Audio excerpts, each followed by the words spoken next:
Are we rolling? Well, hey guys, it's time for another episode of It's Crow Time. Episode number 33. We're going to be joined today by Mr. Lane Haas of the Lane Haas Band. And accompanying him is going to be Mr. Wyatt Wilson of the Lane Haas Band. We're going to find out how they came to be, how Lane got started, what music they currently have out, and what they're looking forward to this year in 2023. It's all coming up right here, right now. DJ, hit that intro music.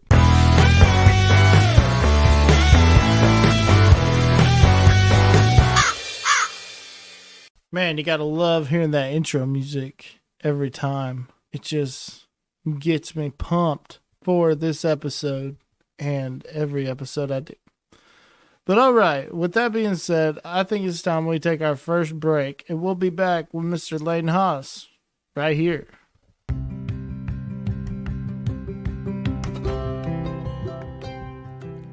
Let's face it, these days, the best way to get that advertisement out is either shirts, hats, or stickers. And you're wondering, where can I get this? Well, I've got the solution. You need to go see Get At It Customs in Wichita Falls. Owners Erica and Justin Poole will get you done right. You can either shoot them an email at getatitcustoms@gmail.com or go to their websites, getatitcustoms.com. They do custom leather, patch hats, gifts, t-shirts, stickers, and more. They did some of my brother's merch, and let me tell you, it turned out perfect. So yeah, you can either shoot Erica a text at 940-257-3345 or shoot Justin a text at 254-624-3082. Get at it!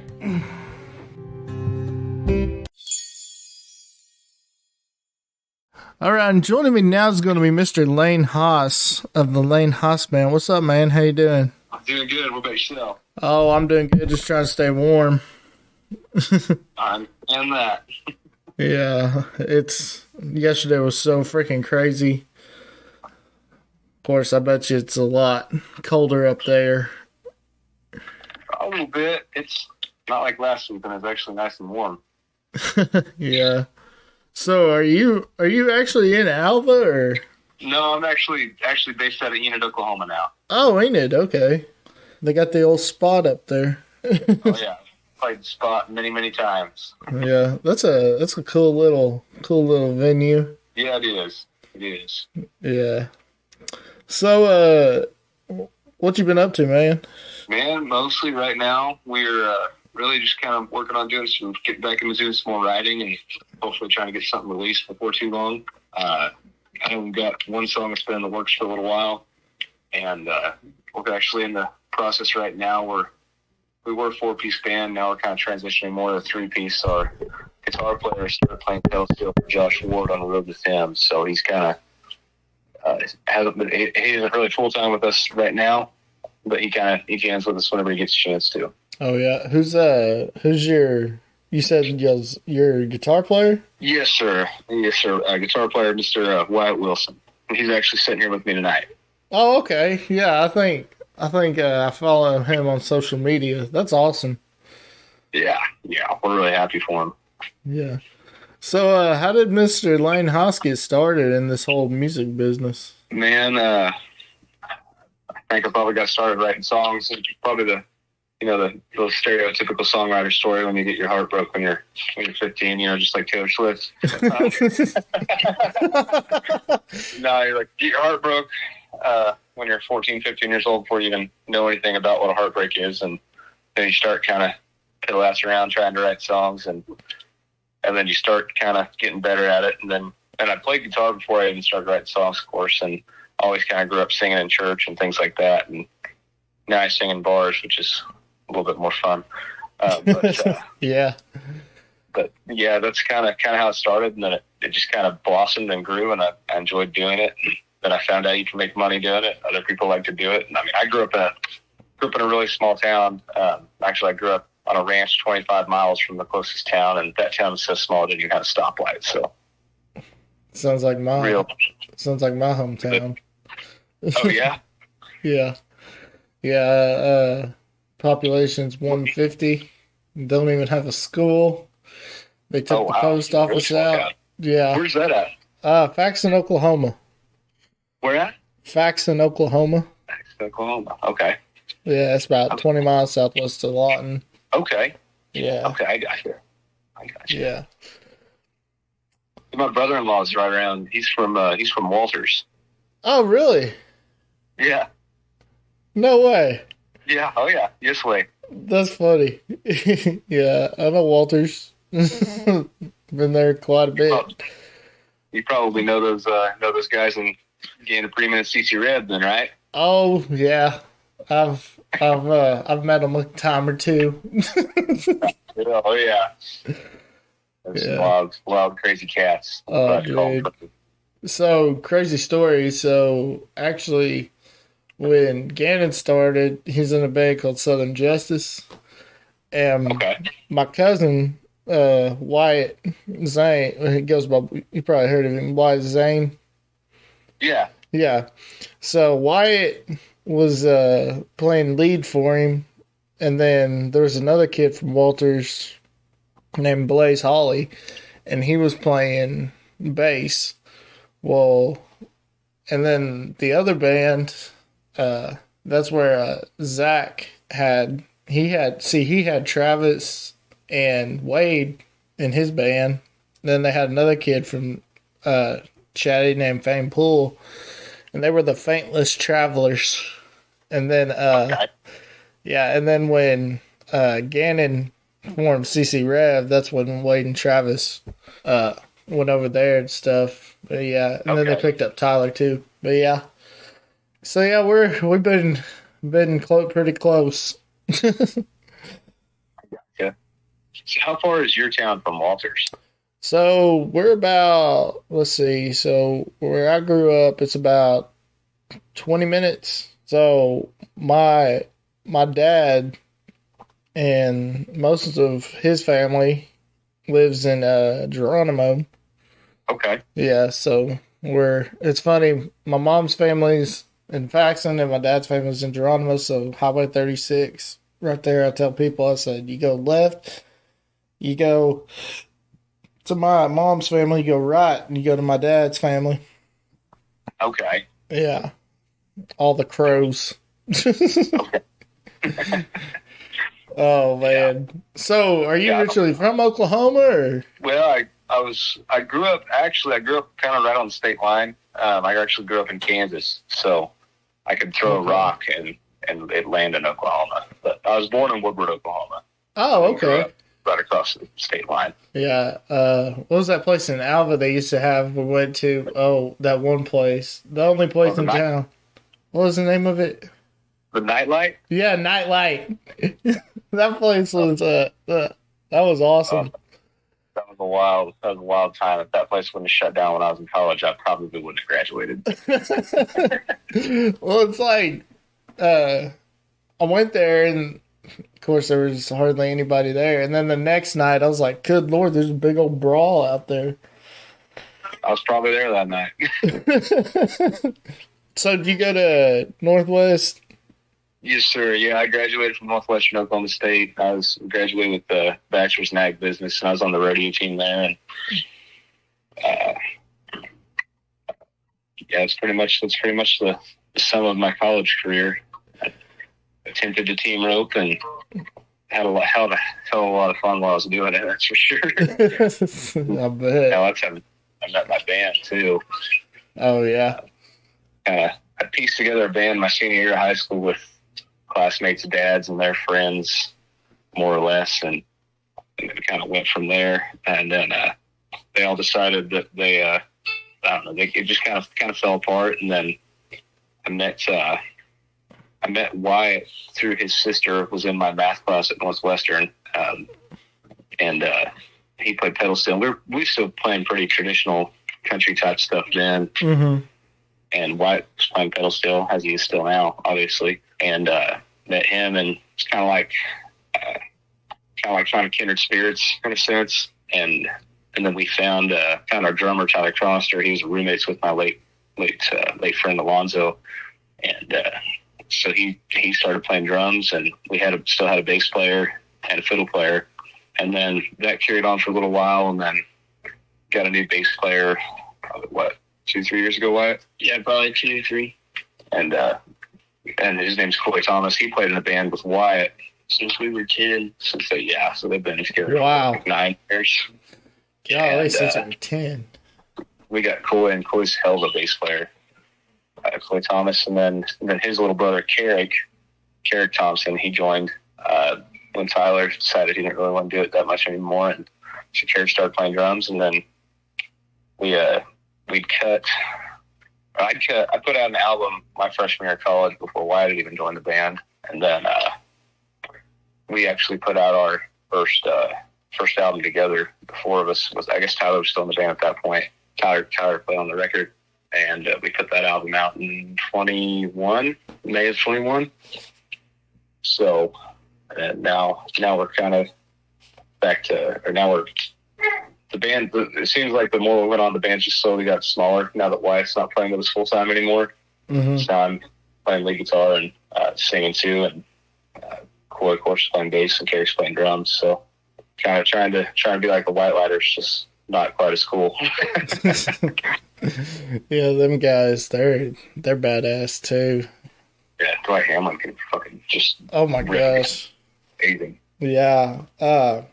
He's everything he writes is cool. Well, everything he produces too is freaking awesome. Yeah, that too. He's a hell of a producer. Yeah, he produced. He's produced Trent Fletcher. Trent Fletcher's the last album, right? Mm-hmm. I think so. Yeah, I think so. Last couple, Artie Smoke Wagon, and he's done everybody. Charlie, Avery Stinnett, Charlie Hickman, I think too. Did he do Charlie's record? He's done Charlie's recent stuff, hasn't he? I couldn't tell you. I don't know. But he's cutting for everybody, it seems like. Yeah. Matt Williams stuff. Matt Williams. Richard Clift Jr. Right. Yeah. He's been kind of running the studio and the scene here lately. Yeah, he has. So, who are y'all recording with? We're actually recording in Pawnee, Oklahoma, at Studio E. Oh, yeah. So, E-Rock. You know E-Rock? Oh, yeah. Oh, yeah. I know E-Rock. That's Dirty Old Uncle E-Rock. Everyone needs a Dirty Old Uncle E-Rock, man. Dude, I remember the first time was at, they came to Lawton, and they played at little bar there, and I was like, these guys are so badass. And then who was he playing with? Suede Panther. Oh, sweet. Okay. Back with Chris and all them. Because we had met Taylor because we were in Marietta at a gig, and Taylor was doing the sound with his dad. And so then Taylor, one time, he freaking hit me up. He video chat with me. He was walking through Walmart with his bass in Lawton. He had walked to one of the Walmarts. Oh, Taylor Reed. Yeah. Okay. Yeah. He was trying to find something for his bass, and he was walking through Walmart with it. No, it was on he posted it on Facebook. That's what it was. And yeah, but yeah, them guys, I hate to see them break up because they were pretty solid. Yeah, they were. I heard some of their deep cuts and stuff, and those guys are pretty great from what I could hear, and they definitely lived a pretty cool rock and roll lifestyle. Oh, definitely good. And didn't E-Rock wear like his bathrobe half the time when they were on the road, like even playing shows, I think too? Yeah, he wore a bathrobe, and he brought that dog Bailey with him everywhere. Yeah, the dog sat behind the drum kit probably more than he did. Towards the end, they had like a motorhome it was one of those ones with like a Ford V10 motor in it. Oh, that's right. Yeah, I remember that, dude. But yeah, E-Rock, I don't think he played a show shirt with the shirt on ever. I've seen it a few times. I played lead guitar for Gus Burns and the Saddle Tramps one night. I was filling in. I don't even think we had a bass player playing with us, which is kind of weird. Our bass player double booked himself. For Gus, and E-Rock was playing drums shirtless. Heck yeah. I think that's why McCarthy does it. I think that was one of his inspirations. Who was? E-Rock. Oh, yeah. Old Tyler McCarthy for getting them. Oh, yeah, for sure. Tyler got a drum kit from E-Rock, didn't he? He's got all kinds of gear from E-Rock. They trade stuff pretty frequently, I think. That's his boy. 45 E-Rock here not too long ago. Yeah, but that's awesome, y'all recording with E-Rock. That dude puts out some hella fire stuff. Oh. Yeah, man, he's sometimes we get more fucking around and bullshit done than we do recordings. Yeah, great road stories from. I mean, he's got a hell of a career that he's led. I mean, he played with Chad Solons in 10W30, and played drums fairly frequently with Mike McClure Band. And oh, Mike, that dude, that's cool. That's another crazy motherfucker, Mike. Yeah, and Mac wild. He used to be. And he's still he's still a hellacious guitar player and songwriter. Yeah, dude. We went to Boo Hatch, and of course his recording session is 7 at night to 3 in the morning. Right. Yeah. He functions best. So he tells us, he's like, turn at the blue toilet and you'll find it. So we turn at the blue toilet, we pull up. He's sitting outside by a fire. He always has a fire going. He's sitting out there in a bathrobe with shorts on, smoking a bullet. He's like, y'all ready to get busy? Oh, man. That's the coolest cat I think I've ever met. Every 15 minutes, dude, he takes a smoke break. Oh, yeah. We were talking to, who were we talking to? I think it was Ox Martin out of Lubbock, and we were talking about it to him, and he was like, yeah, he said he's crazy, but yeah, we were talking about all the times at the Boo Hatch. I mean, that place is creepy, dude. Like, because you walk in. I talked to Caleb Sheridan at one point in time about cutting some stuff with him and Mac there, and just never came to fruition, unfortunately. Man. It's like, so I'll paint the picture. So you walk in, and, well, you pull up, and it's a 2-story house. And you walk in at the bottom where the garage is, and you walk through this, like, kitchen area downstairs. And when you go through, there's, like, this red light, just red lights. Well, then you open the door up, and there's the studio right there. It's a little area, but he's got it, like, guitars all on the wall and shit. It's like, it's pretty damn cool. And that's back before the Divide got back together. Last time we were there, but yeah, Mike's a crazy guy. Cool dude. That's probably one of my favorite people that I've ever met, just as a musician, just because, I mean, I draw a lot of inspiration from him. I just think he's a hell of a songwriter. Well, yeah, he's one of the pioneers of the genre that we love. Oh, yeah. I mean, after just like Bob Childers and Tom Skinner and all those guys. I mean, I think Mark McClure's right up there with those guys. Oh, definitely. Sure. I mean, if you could do a Red Dirt Mount Rushmore, it'd be Skinner, Childers, Canada, and McClure. Yeah. I'd agree with that. Definitely. Because I think Ragweed and the Divide were the first ones, like, that brought... They're kind of the first ones to break ground the Stillwater scene. I'd say the Divide and Stragglers. Jason Boland, yeah, of course.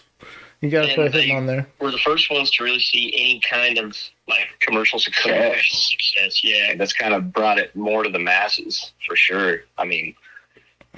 For lack of better words, yeah. Like, I don't think anyone's really carried... I mean, Turnpike now, of course, is kind of carrying the Oklahoma scene. But, oh, yeah. Yeah. I mean, now they kind of blew up, and I mean, now they're huge. It's, I mean, I guess Zach Bryan, too, but that's a little bit. Zach Bryan is... Different scenario, I guess I should say. Different era. There we go. Yeah. It's crazy when I sat there at Boo Hatch and I'm just thinking who all recorded in that same spot. And I'm just like, wow. Like Turnpike, Caitlin Butts, Flatland, all these people. And it's just like, whoa. I didn't know Flatland recorded Good Hatch. Did they record that? Maybe they did. I thought they did. I couldn't remember if they did or not. Because Sherdam used to play bass for them. Is it the Come May? Is that the Heavy on the Heart, Easy on the Ears, Heavy on the Heart album or EP? I think. I forgot what is that first. What was theirs? The Come Easy Folks. Their first album they put out. Yeah, their first album was the Humble Folks one, right? Yeah, Humble Folks. That's what it was. Because Sherdam was the bass player for him at that time. No, he was playing for Caitlin. That's right. I can't remember. Caitlin, yeah, because he was playing for Caitlin and playing for MNB. Yeah, that's when MNB was still hitting it pretty hard. Playing for Austin Meade, right? I think he did too. Yeah, I think Austin a little bit. Sherdam's got a recording studio too, doesn't he? Yeah. What is it? Space something. Space Mountain. Space Mountain. Yeah. I think I could be wrong. Don't quote me on that. Sorry, Caleb. Yeah. Sorry, Caleb, if you're listening. I can't remember the name of it. I want to say it's like Space something, but I think he's engaged to Marley. Yes. Yeah. Just recently. Yeah, just recently. So, congrats to Marley and Caleb Sherdam. But he's a crazy dude too. He's funny though. Yeah, I think one of them. I was helping run a stage crew for the Southwest Country Fest when they had an art in Kansas when I was in high school, and shortly before that, Caitlin had posted something on her Instagram or Snapchat story or something like that, and it was like before their show, and it was a video of Caleb, and Caitlin goes, "How much are you gonna drink tonight, Caleb?" Caleb goes, "I'm not gonna drink a drop. I'm never drinking again." 4 to 5 hours later, there's a Snapchat, and Caleb is like just belligerently drunk. Yeah, dude. Yeah, he well, it's crazy because I guess he doesn't. He used to have like his long hair, but I guess he cut it. And yeah, I saw. Hardly recognize him. Yeah, I don't even hardly recognize him either. And yeah, he cut it for karate. Oh, word? Or for like martial arts, like jiu-jitsu or something. Wow. Yeah, that's awesome. Something like that. I don't want to lie to you, but he does instructional. Like he's an instructor for. I didn't know that. Right? Wow, crazy. So Caitlin's fiddle player Lane Hawkins, he's from Lawton. I think he played with Bobby Dale back in the day. So that's really cool to see him freaking, because he started with Hunter Thomas. Yeah, he still plays for him. Okay. Yeah, he's a heck of a fiddle player. But dude, Caitlin did a show at what's that place in Temple? Rockin' H at the Boot Jack. Okay. Like I think it was one New Year's. And the tickets were only like $5. But yeah, and it's crazy. She just played a Billy Bob's twice, and it's like, you played a freaking Boot Jack. Oh man, it's crazy. Crazy how that happens. Yeah. I kind of like playing smaller bars, so you can get more people in and fill up more space. So the only thing I don't like is only turn my amp as loud as I want to. Yeah. But first world problems. Yeah, first world problems. So where have y'all been playing at recently? Man, we were supposed to do some gigs in December, and I think just about all of them got canceled. We played an acoustic show at a bar in Palm Creek, Oklahoma, in the middle of nowhere, and it was just Wyatt and I. But man, we haven't been really as busy as we'd like to be. When was the last place we played before that full band? I think it was a wedding out in by Anthony, Kansas. Somewhere in Anthony, Kansas. We played a wedding. No, the last one would have been in Caldwell at Joe B's bar. That's right. That was our last full band show. That was at the end of tail end of November. Oh wow! Yeah, that's first time or the last time we played in a while. I think next show we got is in February and out in Dalhart, Texas.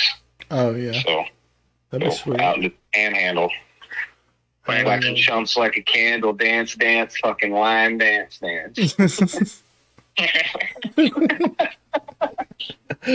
Oh man. So forgot. Dang, I forgot what I was gonna say. Let me see. Oh, have y'all played? What's that place in Cherokee? That one bar. Is it the Watering Hole? There's a bar in Cherokee. Yeah, there's a bar. I don't know about it. Yeah, like, and it's crazy, dude. Like, it's this little hole in the wall place. But Bedford, the Thirsty Buffalo. It might be. Didn't Mac play their acoustic like about a year ago or 2 years ago? Something like 2 years ago now. I should have went to that. Oh, I didn't. I was supposed to say it's just right. It's right. It's in Cherokee. I forgot the name of it. It might be it. I don't know. I thought it was called the Watering Hole, but I could be wrong. Yeah. Don't quote me. It sounds familiar. Yeah, we haven't been nearly as busy as we'd like to be. We used to play a couple different bars in the Enid, or we have and still do. I think Wyatt and I guess we played an acoustic show. I guess I played one at the Enid Brewing Company here in Enid on last Saturday night, and then I think Wyatt and I played acoustic at the Alibi, which used to be the Office, which used to be the Captain's Corners. Gone through a lot of different names. But, yeah, we played acoustic show there last Wednesday, a week ago today, last Wednesday night. And yeah, we'd like to be busier. I damn sure would like to be. I'm sure we'll probably pick up a last-minute show at the Red Barn in Enid probably within the next couple of weeks if I can get something on the books. And that way we kind of have a little bit of a warm-up as a three-piece before we go out in the Panhandle and wax chumps like candle, you know. Yeah. Out in the old Panhandle. If you're out in the Panhandle, go check them out in February. Yeah, if you're Dalhart, Texas, I think we're playing at the most exquisite clubs there. I think we're playing the Knights of Columbus or something like that. No shit, really? Yeah. I'm all about it. Heck yeah. You gotta play that Knights of Columbus. My father-in-law, he lives up in Nebraska, and he played football there and stuff, and he's a big old Hall of Famer. Oh yeah? Yeah, I think he's a 3-time national champion. But anyways, they asked him to speak at the Night of Columbus deal over there. And they gave him like a bottle of wine and had his name on it and stuff, and a little trophy. Like, it gets a little plaque deal, but yeah, it's pretty neat. That is pretty cool. Yeah, I had never heard of the Knights of Columbus until I saw that, and I was like, what's that? And then my wife's stepmom was telling me, was like, it's this deal. I was like, oh, okay. It's something with the Catholic Church, isn't it? Is that right? I could be wrong. Don't quote me on that. I don't really know what the Knights of Columbus is. I'm a member of the Moose Lodge. Oh yeah, I go and drink with all the old guys. Yeah, you got an Elks Lodge here in Wichita Falls, but no Moose Lodge. They have one in. I wonder if that's just an Oklahoma deal, because they have one in Duncan. We've got Elks Lodges and Moose Lodge. I've only ever been to 2 Moose Lodges. Mooses, whatever the plural is. Moosin. But yeah, I remember the Moose just because when I still lived in Alva, I took a job. I worked at a bank there, and the Moose Lodge was right down the alley from the bank. So I'd just get off work and I'd go drink there as soon as I got off. The bartender there made the drinks extra strong, and the pool tables were really nice. So it was a great place to go hang out. And I learned all the wisdom from the old drunks that hung out there. Alan the Exterminator. Alan the Exterminator. He gave me some Ted Nugent records. It's pretty cool. Heck yeah, that's awesome. I think Alva, they're the Ladybugs, right? Goldbugs. Goldbugs, yeah, that's right. High school's the Bugs, and then Northwestern's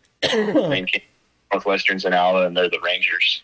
Red Rangers ride. Yeah, they're the Rangers. There's a kid that when I was going to Cameron, he transferred from Northwestern down to Cameron, and he played football up there. His name was Johnny.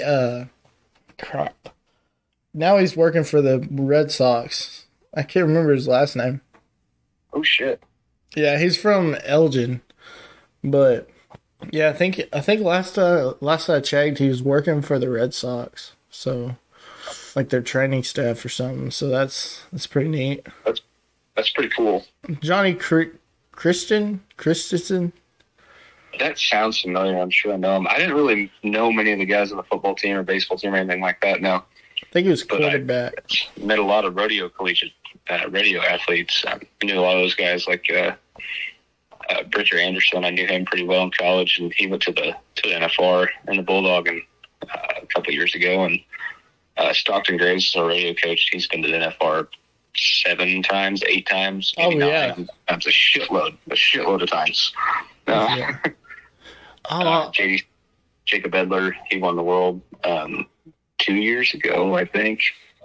Oh, dude, I was talking to somebody. I work at an airport here in Wichita. We had a guy flying out. He was flying to Alva, actually, for a funeral. And the funeral was in Kansas, but he's flying to Alva. And, oh, crap, what was his name? The old boy that won the world several times in bulldogging from Texas. I can't think of his name, but it was his wife's nephew. And I can't remember what because when he said it, I was like, oh, yeah, really? That's awesome. But, yeah, now I can't remember it. Yeah. Yeah. I know who that'd be. There's all those bull riders and bulldoggers up in that area. We're definitely known for bulldoggers at that school. That's for sure. Well, shoot, down in old Strong City, you got Osage, Kimsey. Right. Yeah. I don't know why I didn't say Cheyenne, but you know, we were living in. I lived up in Weatherford one summer, and I met a guy. He was a bull rider. His name was Tyler, but they called him Slim. I can't remember his last name, and then his buddy's name was Rooster, and Rooster was a bronc rider, but I can't remember their last name. But yeah, they were from I think they were from Cheyenne. We used to play Cheyenne a lot in basketball. Okay. Yeah, we play them every year at there was a tournament in Arapahoe, and yeah, so we play them, and we beat them when they had the Haven twins. We beat them when they had the Haven twins, and they had Thrash had just graduated, so they had Lippincott, but yeah, we beat them after they won state that one year. That was awesome. Yeah, I don't think I don't think when I was in high school we ever went state in anything. Where'd you go to high school at? Do what? Where'd you go to high school at? I went to high school in Coldwater, Kansas. South Central High School is what it's called. Oh yeah, did y'all play hooker? No, we only played Kansas. I think we played one Oklahoma team. I think we played a Christian school or Catholic school or something. I remember they weren't very good because we 45'd them in the first half with our JV.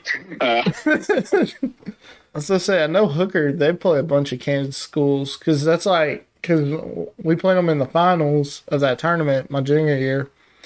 And they had a kid, he ended up going and playing football at Tulsa. He went, I think it was a safety, but his name was Joe Bean. And this dude was a freaking athlete. I mean, yeah. They had the volleyball lines on the court, and he jumped from the red line and just jumped straight up and two-handed it in warm-ups. I was like, oh, my gosh. Oh, sure. Yeah, but and that Hooker team was pretty good, but they said that they weren't ranked because they play a bunch of Kansas schools. I see. Yeah.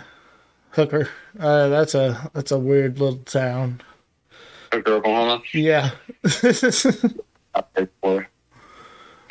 Yeah, what's the other little towns out there like Buffalo, Fort Supply, Slap Out, Forgan, Slap Out. Oh yeah, Forgan, dude. Forgan used to be a powerhouse. Forgan was a powerhouse in both basketball and football for a while. Where's that? Forgan. Oh, Forgan. Yeah, our when I was in high school, Forgan's football coach that had won state twice came to coach our school. Billy Nichols was his name. Yeah. That was a cool guy. Yeah, so my basketball coach is actually from Hardesty.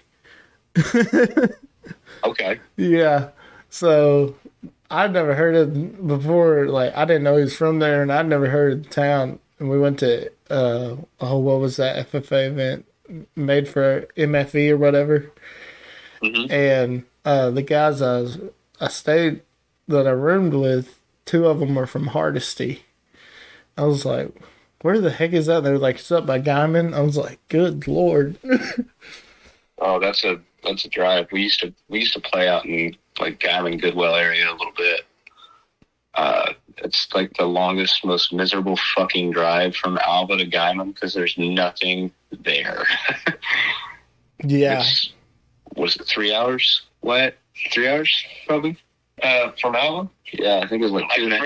2.5, 3 hours. Maybe I'm exaggerating, but I always feel like it's like 4 or 5 hours from here. It takes for fucking ever to get there. It takes about the same amount of time to drive from here to there as it does from here to Fort Worth. It's like 4 hours. That's how it feels, yeah. Oh my gosh. When you're driving to Fort Worth, at least you have something to look at. Yeah. You got Buc-ee's to look at in the racetrack. Yeah, watch a stray dog run away out there for a week. Which, I mean, it's almost as miserable as living in like Western Kansas. Speaking of Fort Worth, so Wyatt, how's it going to be playing at Billy Bob's coming up? Very exciting. Dude, that's awesome. I'm a little nervous, which is kind of new. I guess you could say I'm never really been the nervous type right before a gig, but it's a little different.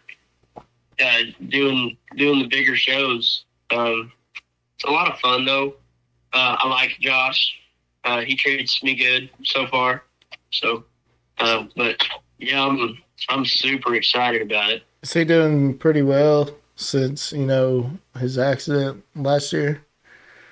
Yeah, actually, he's making a big comeback from it. He showed me some pictures on his phone and stuff of when the accident happened. He got stomped on by a big old horse, mm-hmm. and literally you could see like the outline of the horseshoe in his gut. Yeah. So he's doing much better. And whenever he first left the hospital, they basically told him, like, you're probably not going to play again. So he's doing really, really good. That's awesome. I'd love to hear that because, yeah, Josh is a badass.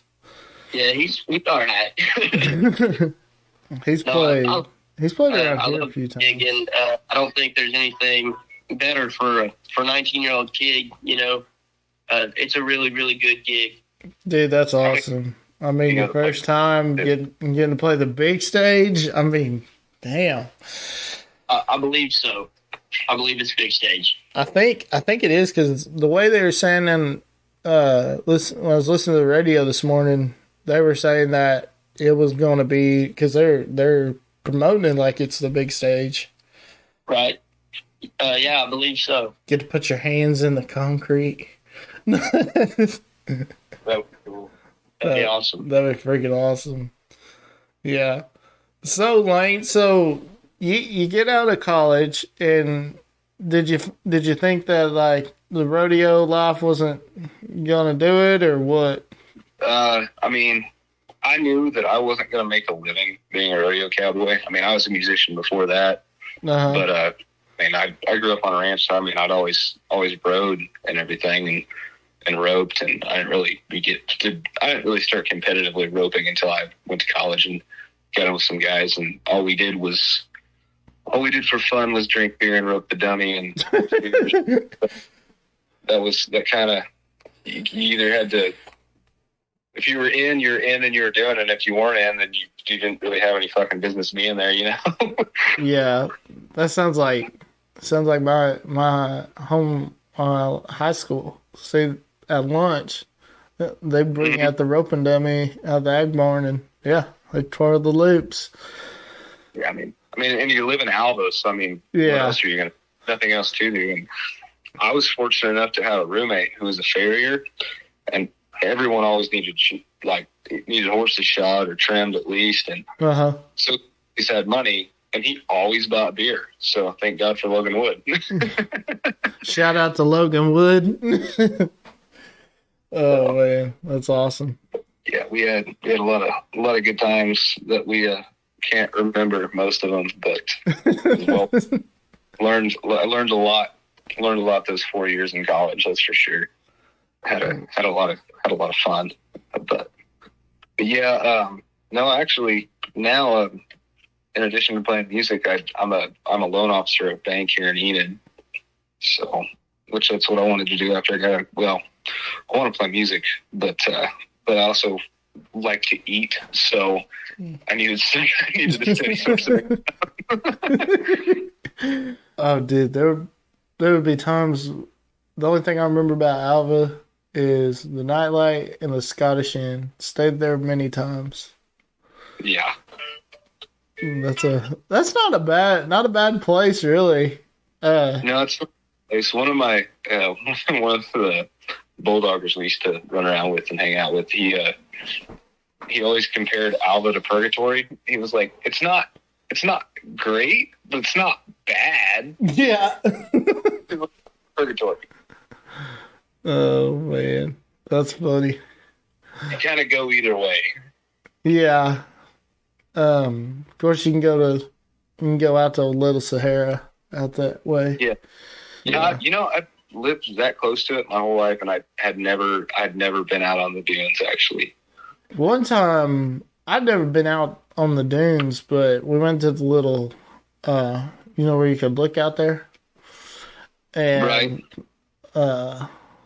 Looked at them. I was just like, it's just crazy how in the middle of nowhere, there's just that much freaking sand. Like, yeah, it's just like, I don't know. I heard they shut down that restaurant in Wewoka, though. What's that? I heard they shut down. Is it Wewoka or was it in Woodward?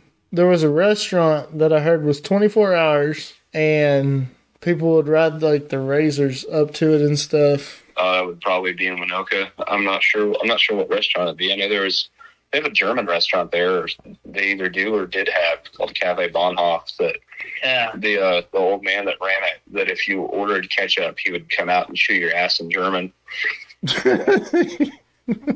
I've never had eaten there, but I've always heard that story. Well, shit, now it's like, you go there, you got to do it. Now, there and order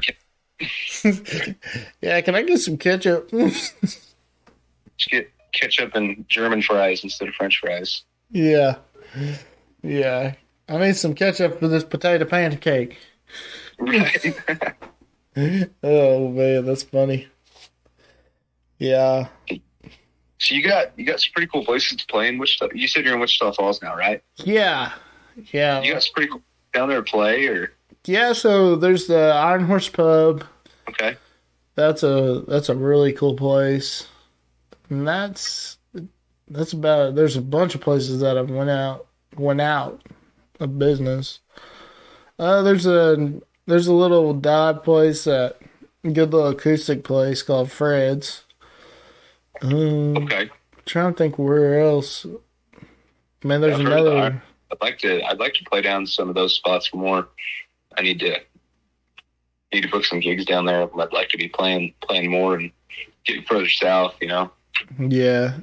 I tell you, if you want to go, if you want to keep going south, there's a place in Justin right there before you get to Fort Worth, the Mule Barn. Oh, Mule Barn. Yeah, that place. We got a good story about playing at the Mule Barn. Wyatt and I went down there and played an acoustic show one night and enjoyed ourselves thoroughly on their free liquor, and we decided, Wyatt made the executive decision, since he was driving the what the hell kind of car were we were in my sister's car. It's a 1997 Honda Accord. We figured gig, you know, we don't got to bring a bunch of gear. Instead of us taking a fucking Duramax and spending $800 on fuel, Right. we'll take my car and actually make a little bit of money on this show, because it was just a one and done. So, anyways, of the two of us at the time, I was the better to drive. And so, as I was driving, you know, we're coming back on I-35, and the Windstar is sitting there looking all pretty like it always does. Yeah. And we're going to Pino. He was like, dude, no. And I was like, oh, we're going. Mind you, this is at like 3:30, 4 o'clock in the morning. Yeah, we stayed almost until the bar closed because we were playing pool. And I'm a sore loser. I can't just play one game of pool. I got to play till I win. So, I mean, So, games of pool later. Yeah, 20 games of pool later, we're crossing the Oklahoma border. So we stopped at the casino, and we played there for probably 30 minutes. I lost $50. I think Lane lost 30, and then we finally decided, like, okay, that's enough. Let's go. Well, I start driving again. We get to Ardmore. There's Taco Bell. Naturally, you can't just, at 4 o'clock in the morning, you can't just drive by Taco Bell and not stop.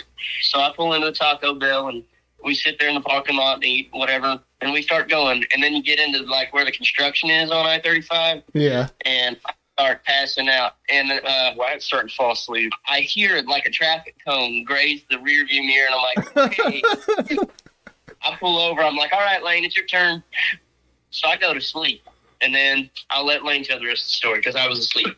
So we're driving, and we get through Oklahoma City, and I'm blasting fucking Pantera, probably to stay awake, and Pantera and Metallica, and we're driving. We get to the Cowboy truck stop there off 51, going in Stillwater, and stop and get gas, and I grab a Red Bull and some Copenhagen, and get back on 35, and we're driving north, and I'm listening to a podcast or something, or guitar reviews. I can't remember what the hell I was watching. Listening to something on YouTube or whatever, and I'm thinking, I read the exit, and I was like, my exit should be coming up here real soon. And then I see a sign, and I was like, man, this says Blackwell's only like 10 miles away. Holy crap. I missed my fucking turn. Oh, you went just straight, like, Yeah, kept going straight. Yeah. Missed my turn on 412, like to Tulsa and Enid. I was like, So about, I don't remember what it was. I knew I was further north than I should have been, and I was like, so then you got to go another like 15, 20 miles to to turn off, you know, right. Go back. And so at that point, I like kind of nudge Wyatt. I'm like, hey man, wake up. And he's like, kind of half opens his eye, and he's like, what? And I was like, I missed my turn. He goes, okay, whatever. Falls back to sleep. And he was like, where are we? And I was like, we're on 35. And he's like, damn, we should be to 412 by now. And I was like, I fucking told you I missed my turn. I thought you were fucking with me. He was like, why are we going south? We need to be going north. And I was like, no, we're going south because I'm going to go back and get our turn. Wyatt had no idea where we were. And I was like, dude. And he thought for the longest time I was fucking with him until he got onto 412. And he was like, I don't even know where we're at, man. Oh, man. Yeah, actually. We got to Enid at like 7:30, 8 o'clock in the morning. Good Lord. It was a very fun time at the Mule Barn in Justin, Texas. Sounds like it. That's like this.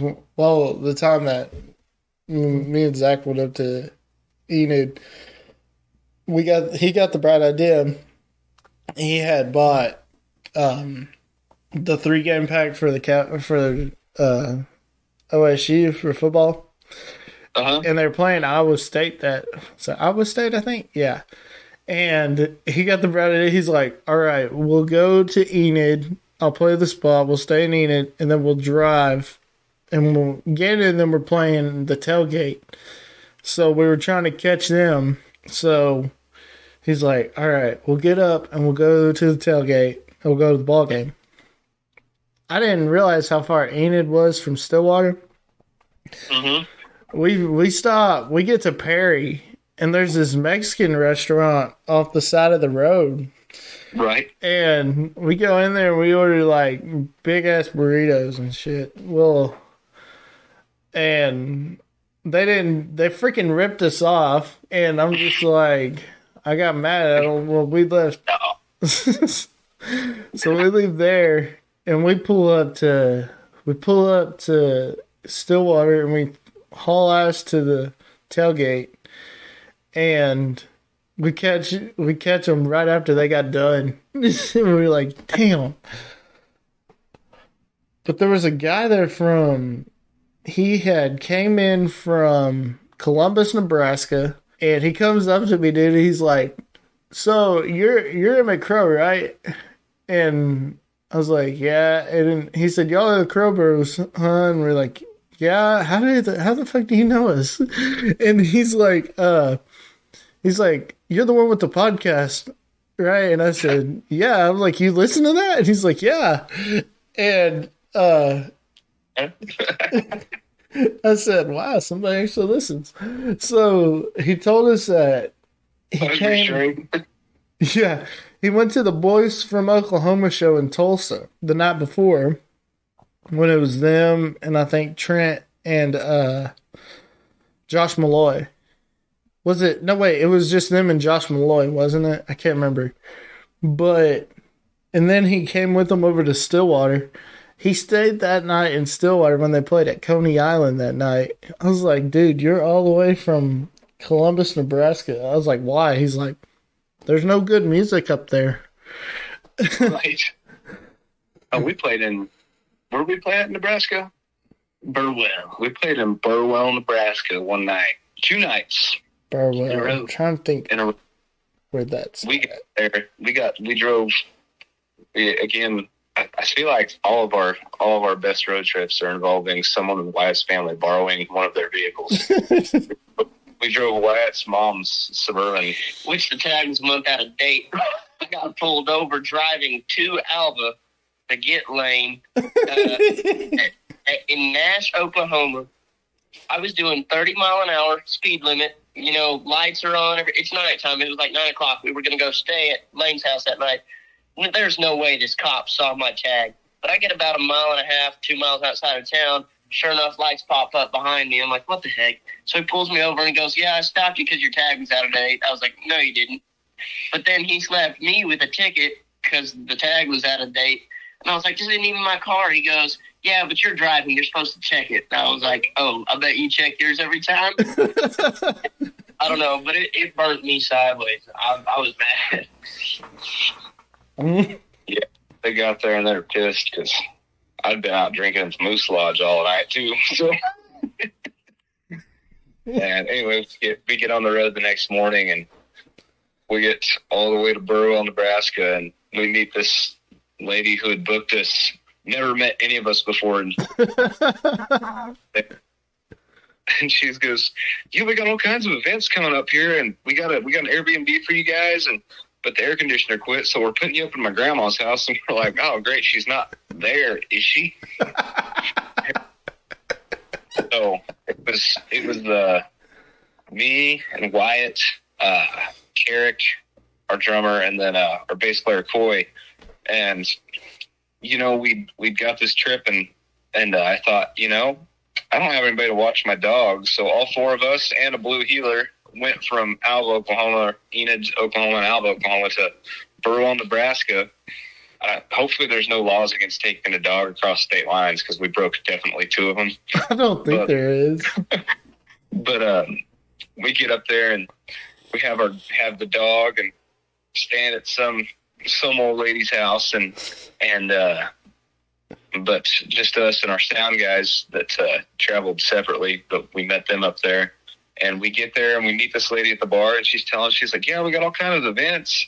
And we're like, oh, great, just boring events. And she's like, yeah, we got a cook-off. And I was like, oh, okay, cool. And the other guys are in the car, and she was like, and we got a wet T-shirt contest at 4:00. And I was like, wait, whoa. Okay, what now? Yeah, and she said, I said, this starts at 4. She goes, yeah. And I was like, and she was like, and then we got this other event. So I was like, no, you have me at wet T-shirt contest. We'll be here. Don't worry. Yeah.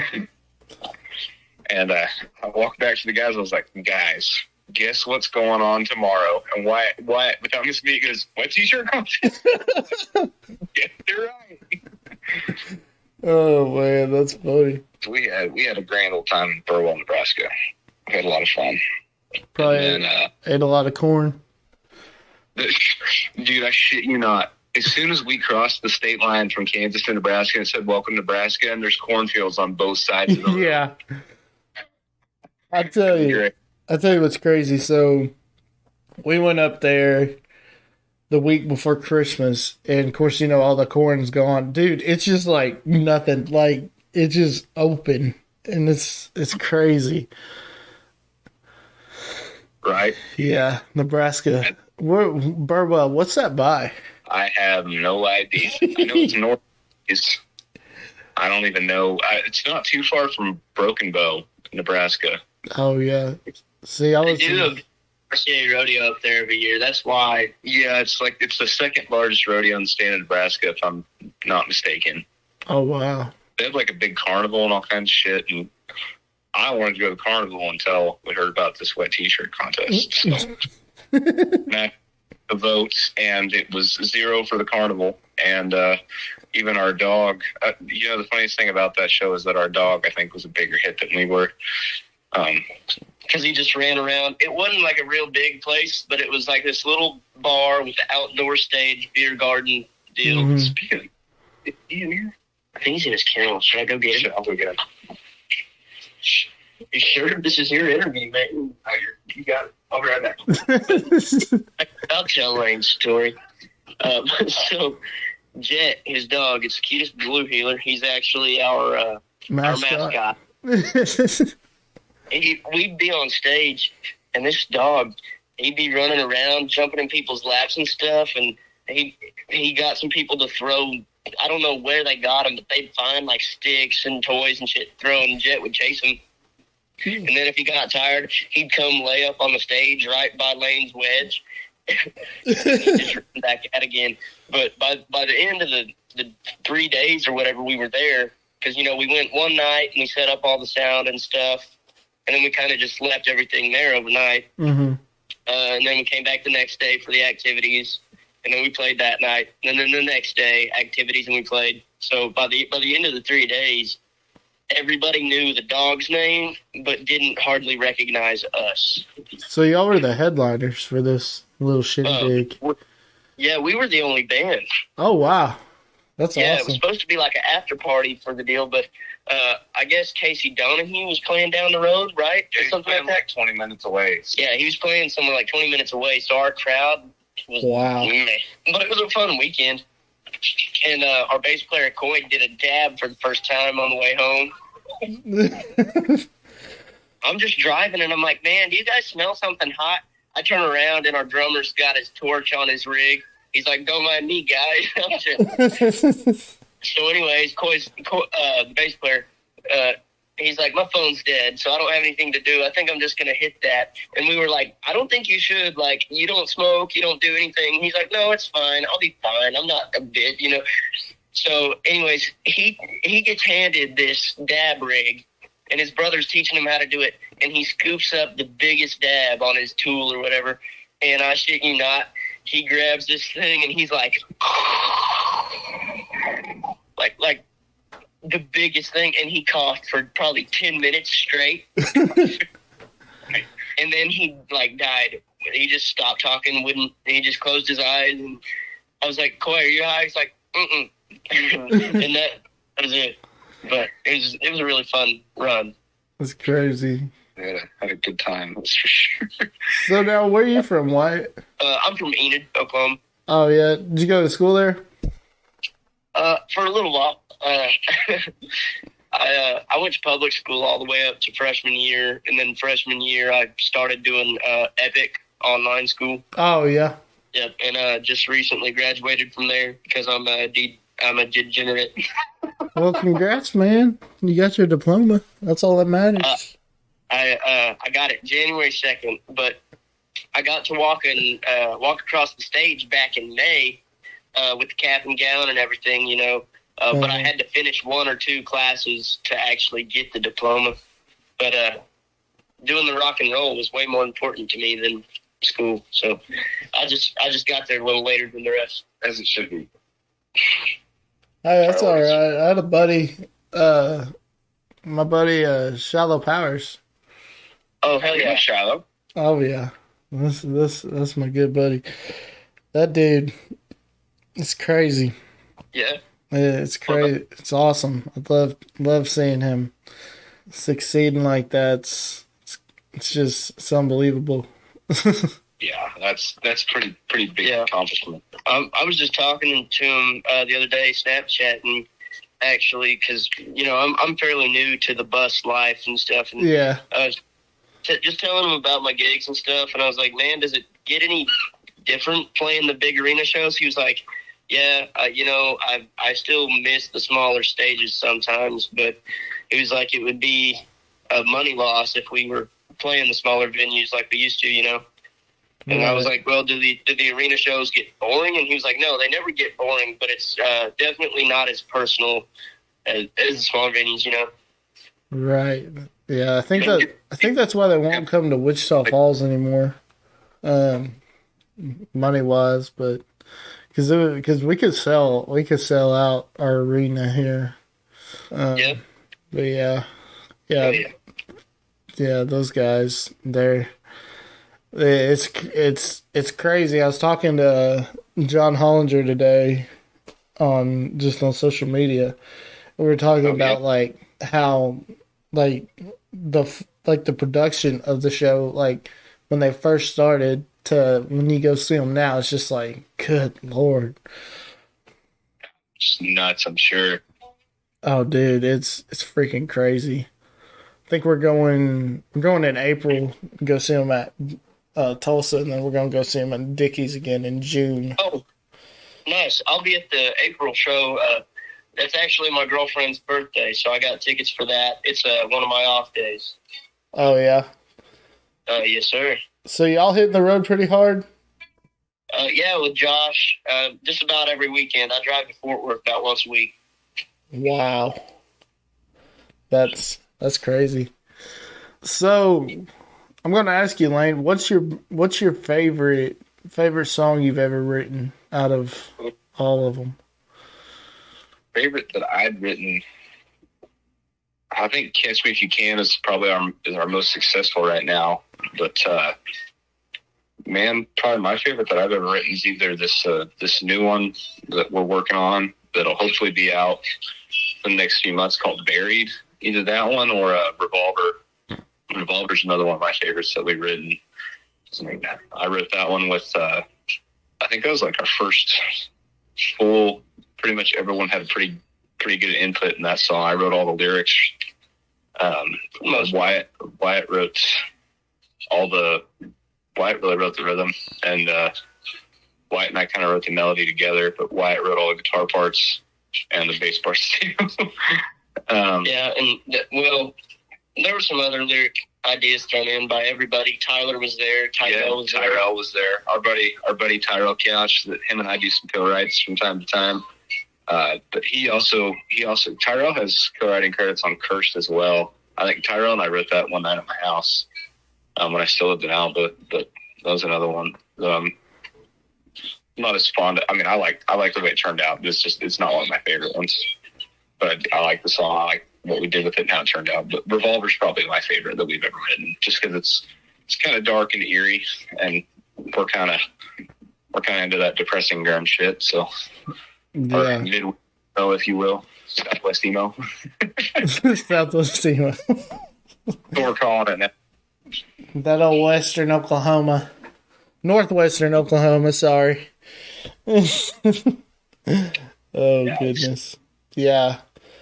But yeah, that's Revolver's probably my favorite that I've written, just off the top of my head. But this new Buried song, I'll send you I'll text you a demo of it and see what your thoughts on it are. Hell yeah, man. I'll check that out. Sure. Yeah. Perfect. Yeah. And y'all say that y'all recorded with E-Rock? Yeah, this is actually the first song that we've cut at E-Rock's, and it hasn't been mixed or mastered or anything really yet. There's a little bit of Wyatt, like I said, Wyatt sat behind the board on it, pretty much produced it. So it's still not, we don't have everything we've done at once. We're all kind of perfectionists, but we'll get it there hopefully pretty soon. Just kind of, we've all got full-time jobs, so it's still kind of hard for us all to get together. And Wyatt's gone on the weekends. Yeah. So it's kind of hard for us to get together and kind of crack stuff out in the studio, unless Wyatt's on a little vacation or something like that. Yeah, so I don't mean to take away from this interview, but how did you get hooked up with old Josh Ward? I got kind of lucky, really. So you know Zach Holiday, I'm assuming, right? Oh yeah. So he originally threw my name in the hat back in like May or April. Uh-huh. That was before Wheels before. So he threw my name in the hat. And they had kind of decided, like, no, we're not going to babysit an 18-year-old. And so then after that, we opened a show for him in June in Woodward at the Woodward Oaks Rodeo. And I got to be good buddies with their steel player at the time. His name is Ben White. So I got to be buddies with him. And then back in November, I just got a call from Ben one day out of the blue, and he's like, hey, man, got a question for you. I want to go back to school and get my master's. Do you want to take my spot playing for Josh? And I was like, well, I'd be dumb if I said no, so yeah. And he's like, okay, cool, I'll put you in touch with Brooks, the drummer. So I talked to Brooks, and he was like, hell yeah, man, I'm excited for you. We don't really rehearse or anything like that, so do your homework. I'll see you in Vegas. And then they put me in Vegas for the NFR, and I've been playing with him since December. You left out the best part. Wyatt missed his flight home, too. You don't have to tell him that. He loved Vegas so much he didn't want to leave. So what was that like at NFR? Man, to be honest with you, I was so nervous. I don't know. I was just worried about what the show was going to be like.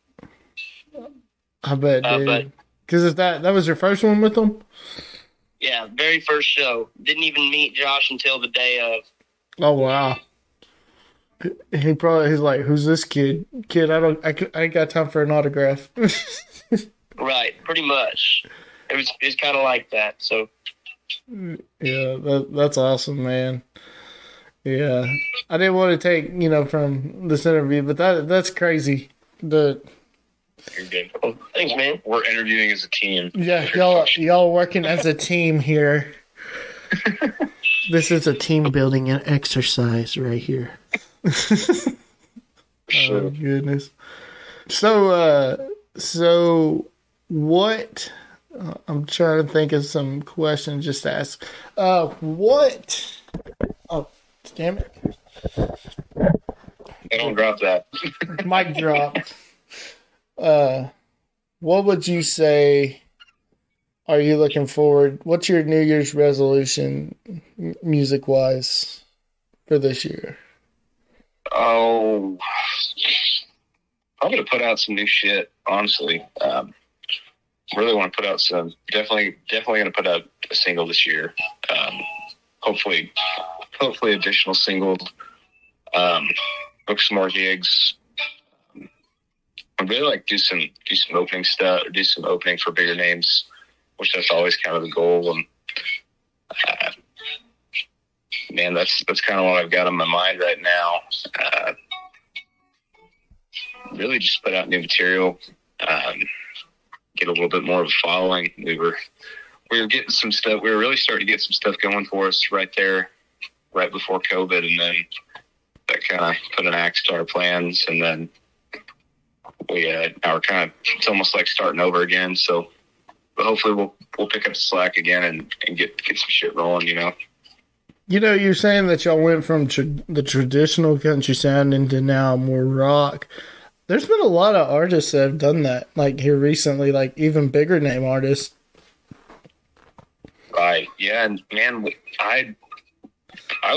were all pretty much about playing fairly traditional, like 90s style kind of country stuff, kind of like Garth Brooksy kind of stuff. But man, it seemed like everything that I wanted to write took on a more of a rock, more of like a, I don't know, ragweed kind of kick, or heck yeah, maybe a little bigger than that. So it wanted to be more rock and roll, and now I'm kind of getting a little bit more like 60s, 70s rock influence, kind of like a southern rock, kind of Leonard Skinner, Led Zeppelin, Whiskey Myers vibe. It's kind of what I've I always kind of thought as Whiskey Myers is like a modernized Leonard Skinner, so Yeah, definitely.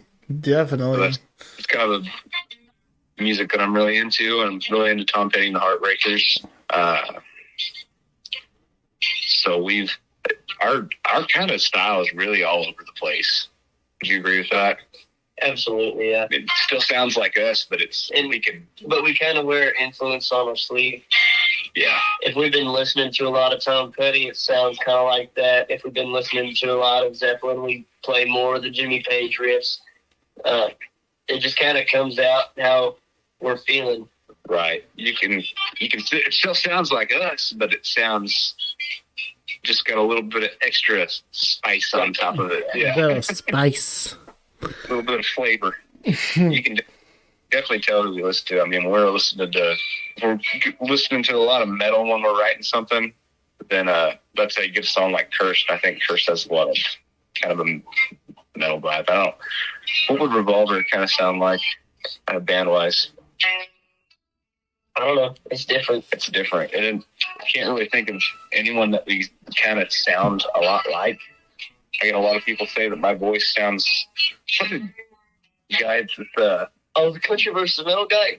Yeah, he thought it sounded a little bit like Aaron Lewis. Yeah, like Stain. Like Stain. And, It's been a while.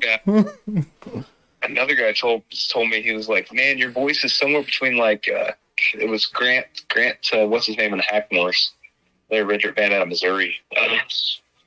We met them at Tumbleweed one night. We've even heard like Daughtry. Or Daughtry. There's a guy that said he sounded like Daughtry. Yeah. Somebody told me, you're like, man, you sound like a mixture of, I can't remember what he said, but it's like Coulter Wall and somebody else. And he was like, man, he's like, your voice is just unique. He's like, I've never heard anybody sound like you. And it's like, man, I'll take that as a compliment. Because you sound like Wall, and he said some like rock singer. He's like, you're a mixture between rock and country, and he's like weird. He's like your voice is just unique. I will say this. So the one that surprised me was when Hardy put out that new album. Was it Mockingbird and Crow? I mean, I didn't know if he could pull it off, but that dude, he pulled that shit off. Good Lord. Which song was it? Well,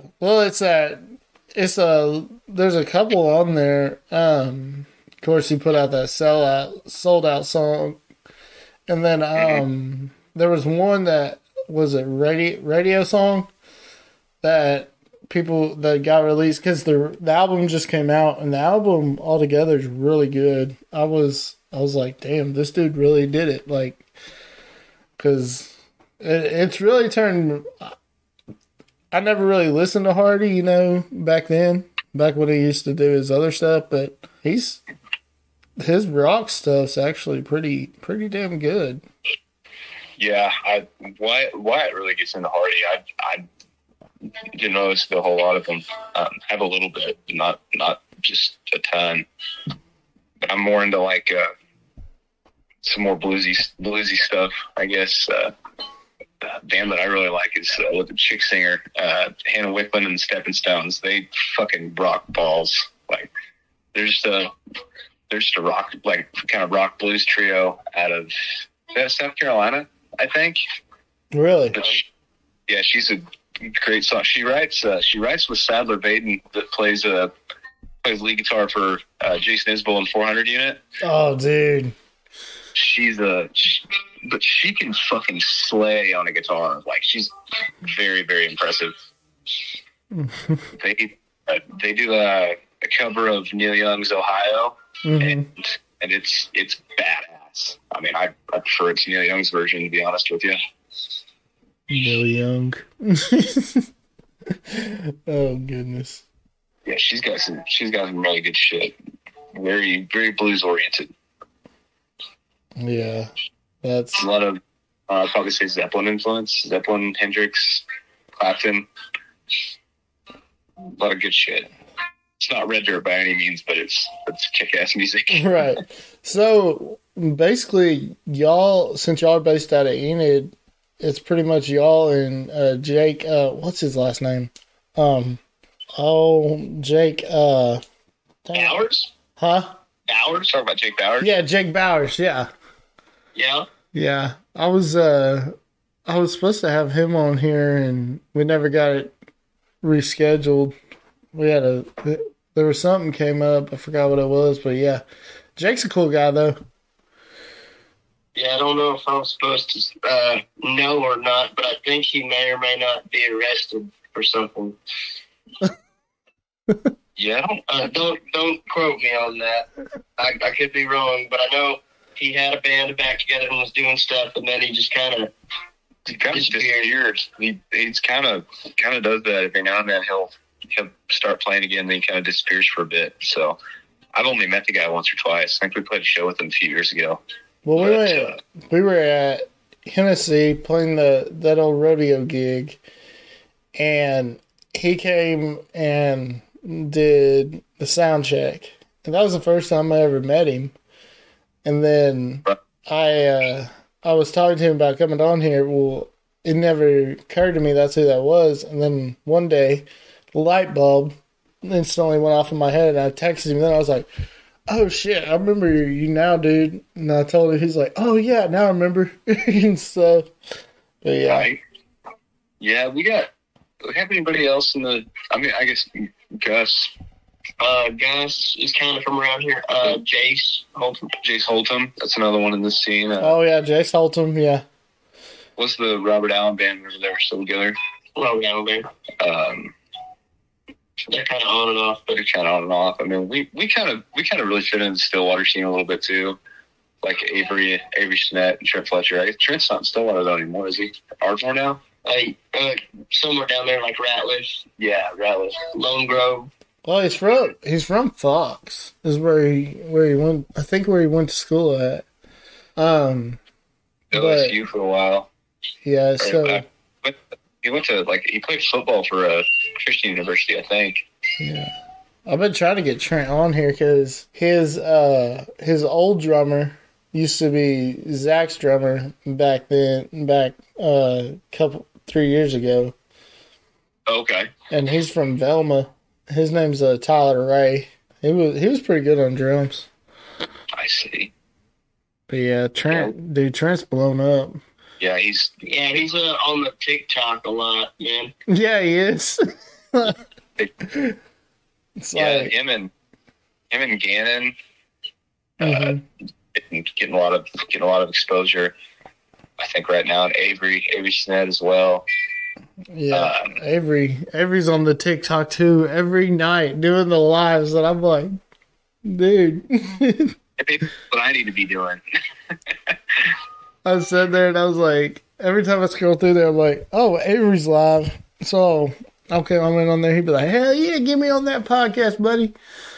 There you go. Yeah, but on there. Guy, I don't know. Are you familiar with the Johnny Thomas Band at all? They're at Stillwater as well. Johnny Thomas. I don't think I am. No, it's Caden Green plays drums, and Dylan Moss plays rhythm guitar and sings, and who's playing bass for him? His name is Robert. I don't remember his last name, but I think they're kind of rocking as a three-piece right now as well. They've had trouble finding a lead guitar player. I think Jevin might be back with them now. I think Jevin Lester's playing lead guitar for him, or was. Oh, really? Wow. Yeah. Dude, that old Lester's got a sweet bar there in Stillwater. And sweet venue. Oh, yeah. That's, Kelly Green and, is it Scott Lester? Yes, Kelly Green and Scott Lester had the Salty Bronc. We played there numerous times. That's one of our favorite places to play. Yeah. Yeah, those guys are all good dudes there. The manager there. Oh yeah, the manager's cool as shit. Great. Yeah, the manager Dan, he's good shit. He's a super nice guy. Dude, that old guy that's a sound guy, he's pretty sweet too. Oh, what's his name? Oh, Jason? No, this was an old guy. He used to do the sound for the shows at Willie's too. It'd be Jason, wouldn't it? I think Jason yeah. Milligan. That might be it. I don't know. Kind of older guy. No, might be a different guy. This guy has glasses. A few times. Now his son, him and his son do sound like, he said that his son was doing the Coney Island shows. Okay, that had to be Kate and Daniel. I think that might be right. I don't know. His wife bought a shirt because she was like, "Do y'all got any tank tops?" And I was like, "No." She said, "Well, let me buy a shirt." And the next show, she came and she had cut off the sleeves. Funny. I was like, "Yeah," but y'all, I was surprised y'all didn't get into that battle of the bands. Man, we kind of. I don't remember. I think they'd already, by the time we heard about it or saw it, I think they'd already finalized their entries. So I was about to say they didn't really announce it. Application. They didn't really announce it, like, because when I saw it, I sent it to Zach, and he's like, "It looks like they've already got their stuff done," but they didn't like like LJT for the songwriter. They announced it like 2 months before. Yeah, do you know what the jamming at the weed thing they're having is? Do you know anything about that? That I saw it. I don't know what it's about, but I saw who's all going to be on it. Yeah, I've seen that. I've like constantly seen things about it on my Instagram, and I was like, man, what is this? I want to do it. I want to be a part of this. Yeah, they said that. I was talking to that sound guy, and he said that outside City Limits. Yeah, we played it. Oh, y'all played that? Yeah, we played it on. Was it a Thursday night? Yeah. Was it a pretty good crowd? For the pre-party. We didn't get to play on the big stage. We played the pre-party, I guess I should say. Oh yeah. It was us, Kalen Band, and Grant. And the Hackmores. Grant, what's Grant's last name? I cannot remember. I thought it was Garrett. So they had a bass player with a kick-ass mustache. I just know the bass player had a badass mustache. We remembered the important things. Yeah. Don't worry about it. It's just a guitar. Oh man, yeah. So I'm trying to think. There's that band. I think that's in it. It's that Ken Fo. Oh, yeah? Yeah. I think they were in it, and then, of course, my cousin's in it, but somebody else was in it, and I was like, whoa. But, yeah, I wish they would have announced it better. Like, promoted it, where you could have entered. Right. Yeah. I didn't know anything about it, otherwise we probably would have entered it. Yeah. So, Mr. Lane, where can people find you and find your music at? We're on Instagram, Twitter, Facebook, and our music's Spotify, Apple Music, Pornhub, iTunes, MySpace. All the platforms. Now, I heard that there's rumors that there's an OnlyFans for you. It's on your link tree or something like that. There is, man. There's an OnlyFans. Our buddy Gus actually does have an OnlyFans. We're gonna plug his OnlyFans. For those that are listening, you can find Gus Burns music at Ride Daddy on OnlyFans. Ride Daddy. RYEDADDY. Ride Daddy. Ride Daddy. Does he make any money from it? Dude, actually, yeah. He has a big following in the homosexual community. Yeah. He does. He was like, dude, 90% of my followers on there guys. And he said, like, the way to do it, for the musicians listening out there, this is excellent marketing. Make yourself a private video and label it something like, Daddy gets loud in the kitchen. And then whenever they unlock the video, it's just him playing a song in his kitchen, fully clothed. I thought where he's wearing like Daisy Dukes and nothing else and cooking bacon. I'm pretty sure he has one of those, and he's got a video like his profile pictures, like him standing shirtless out in the field. Gus Burns is this dude. He's this mythical fucking creature in the middle of bumfuck Kansas. He's an interesting guy. I think he lives off of a heavy diet of Marlboro Lights and Natural Light. Oh, it's not Bush Light? I figured it'd be Bush Light up there. No, he's a mythical creature, dude. Natural Light. Dude, did you see those cans I came out with? They went like vintage now. I have. Oh, yes, I have. I was like, man, whoa, those are sweet looking. I don't know. I don't really drink Natty Light. E-Rock gave me some wise words it's Friday night, and he said, man, life's too short to drink shitty beer. Yeah. I was like, all right, I'll agree with that. So then we drink Budweiser, and I don't know how much better that is, but... I'm a Coors guy myself. I used to be a Coors guy. Now it kind of gives me a headache. I imagine being on the rodeo tour, drinking them Yellow Bellies. Probably drinking too much Coors. Now I'm built up the opposite of a tolerance. Yeah, that's so true. But tolerance and intolerance, yeah, that'd be the correct word. One time I had a band on here down by Waco called the Ghost Dance Band, and their lead guitarist, their lead singer, he's actually he's on the PBR. Cody Dollins is his name. Okay. Yeah, and his brother was with him, and his brother plays bass. His brother's freaking hilarious. And they were talking about that they actually had a Pornhub site for their music. And they said, well, yeah, we've been trying to see how we can incorporate the title to the song. Like, this one said, it was like something like that, Daddy Lays the Wood or something, and it's him playing the bass or something.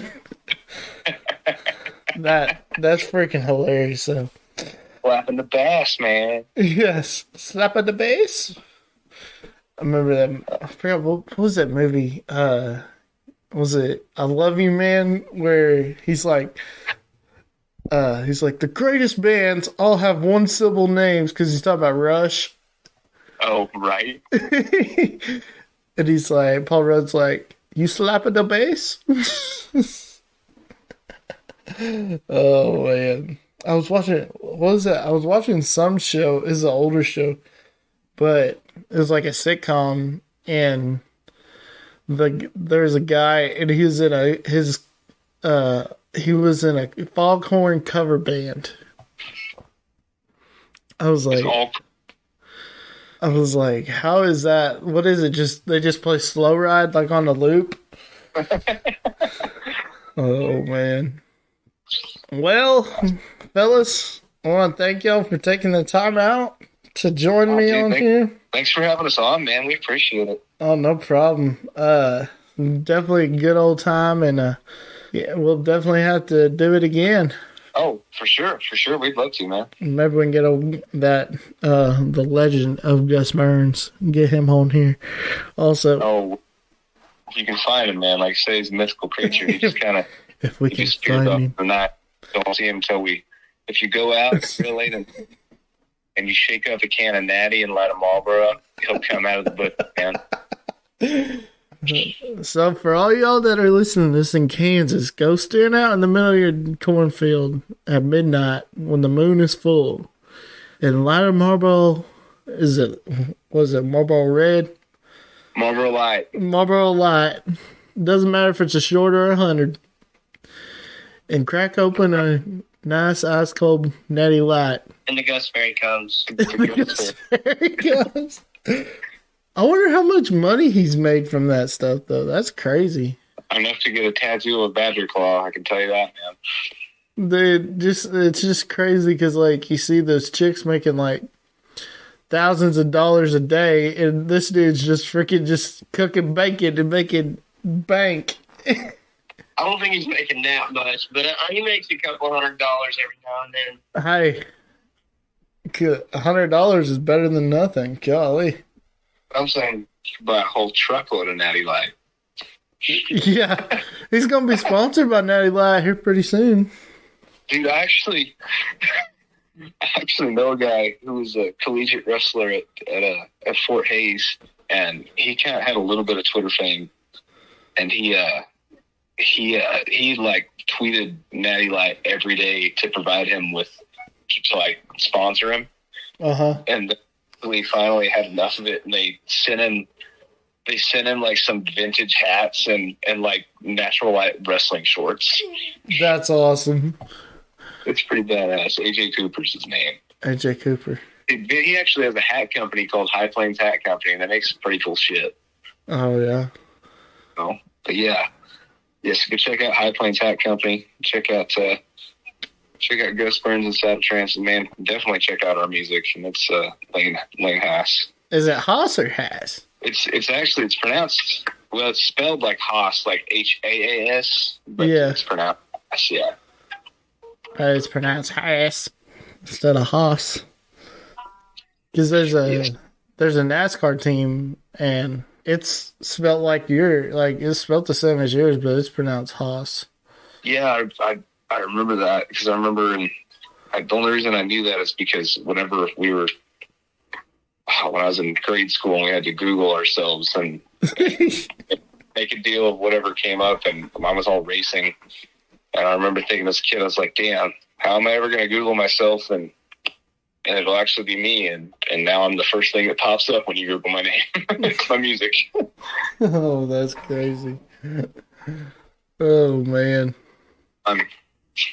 What was the deal you shared on Facebook today about it was like, so what did you do? The poor musician one? The poor musician one, yeah, it's funny. I used to be a loser, so I became a musician. Now I'm a loser and I'm poor. At least you're happy. Also, no. No. I think I saw that because I think I'm friends with both of y'all. I think I was friends with Wyatt first, and then I saw your name, so then I added you, and yeah. I'm glad. Yeah, I've never related to a meme more in my entire life. Oh man! So how's the dating site scene on Lane Haas? The dating scene? Yeah. Non-existent. Happily single. Happily single. So, ladies, if you're listening to this, he is single. What was the video that Wyatt made the other day? I don't know. It's pretty funny. It's a good dating one. We'll cover that in another episode. Yeah. To be continued.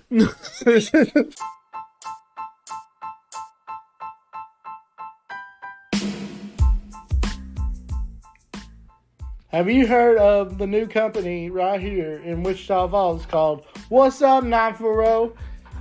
They'll show you the latest deals and steals and the hottest events right here in the falls. Just go follow them on all social medias at What's Up 940. Well, folks, I think that's going to do it for another episode of It's Crow Time. We want to thank you all, as always, for tuning in and listening. We want to send a special shout out and a special thanks to Mr. Lane Haas and Mr. Wyatt Wilson for coming on today of the Lane Haas Band. If you haven't yet, go check out their music on Spotify, Apple Music, wherever you get your music. And also go give them a like on Facebook and go give them a follow on Instagram if you haven't yet. And if you like what you heard, make sure you go give us a like on Facebook and go give us a follow on Instagram. And go subscribe to our new YouTube channel where you can catch all the old episodes, and now the latest episodes will be uploaded there also as well. All right, folks, with that being said, we'll see you again right here on It's Crow Time. See ya.